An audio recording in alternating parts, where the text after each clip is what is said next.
All right, so today I've created a presentation on the solar system and for this comprehensible input assignment.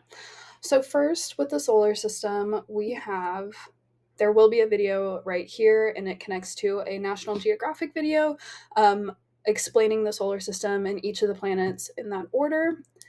And next is the Spanish version, sort of that video, to help with memorization, things like that. And I would show those videos, of course. Now we've moved on to what is a planet? A planet is three things: a celestial object, which means that it comes from space. Celestial means space. It orbits a star. It is so large that it has its own gravity that creates pressure that makes it round. That's gravity. And that it is so large it's cleared its own orbital path so that there's nothing in its way. The first is not a planet, but it is the sun. The sun is the center of our solar system. The sun, our solar system, the Milky Way, has 8 planets. The sun is vital to the Earth, and it is approximately 93 million miles away. The sun is also 27 million degrees Fahrenheit, and most standard kitchen ovens go up to 550 degrees. Next, we have Mercury, which is the smallest planet and the second hottest, and it is closest to the sun. Mercury orbits the sun every 88 days compared to Earth's 365 days. Because of Mercury's orbit, the temperature changes drastically: 800 degrees Fahrenheit during the day to negative 250 degrees Fahrenheit at night. All right. And next, we have Venus. It is the hottest planet in our solar system and the second closest to the sun. Venus has an average temperature of 867 degrees Fahrenheit, and it's famous for its thick clouds, the volcanoes, and the mountains. It's thick clouds, volcanoes, and mountains. And next, we have the planet Earth. It's the most hospitable planet, meaning there are lots of people, animals, planets. It's perfect. It's a perfect planet for life. If the sun were shrunk down to the size of a door in your home, the Earth would be the size of a nickel. It's the size difference. And so the Earth also has an atmosphere, something that protects it, that covers it, kind of like a circle. It protects it from being hit with debris, unlike the moon, which we see has all of these craters from when things have crashed into it. Next, we have Mars. Mars is considered most similar to Earth because of the rotation, and it has evidence of having water in the past. It's also pretty similar based on the surface.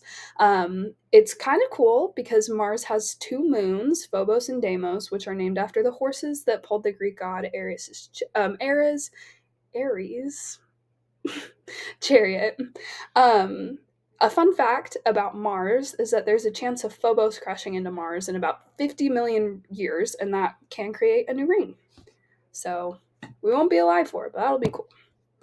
Next, we have Jupiter. Jupiter is the largest planet in the Milky Way, with a radius of 43,440,000 miles.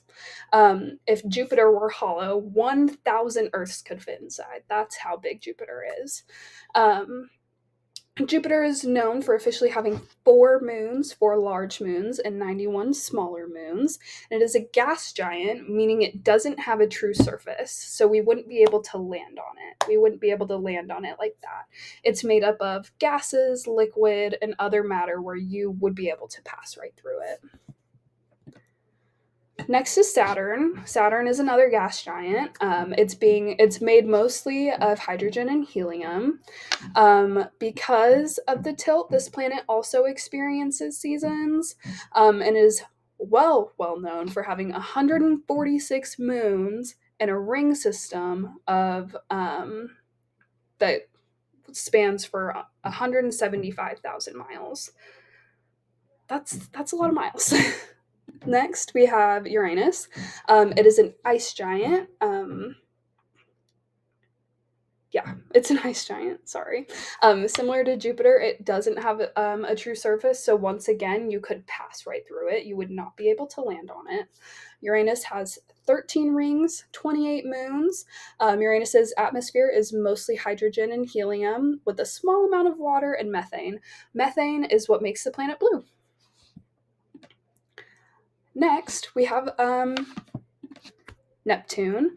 Neptune has supersonic winds, freezing temperatures, and it is so dark that the light that we see on Earth from the sun is 900 times brighter than that on Neptune. So you wouldn't really be able to see anything over there. Neptune is the last gas giant, and it is the farthest from the sun, and it has 16 known moons and at least 5 rings. At least 5 rings. So that is the order of the planets in our solar system, all 8, excluding Pluto. Sometimes Pluto is included, but not in this. It's really important to memorize the order of the solar system. So one way of doing that is mnemonics. Mnemonics is just a great way, a great memorization tool. And one of them is my very educated mother just served us nachos.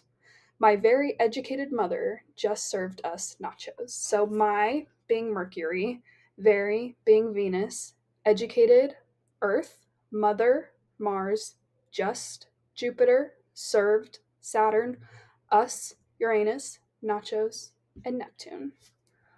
All right. Thank you.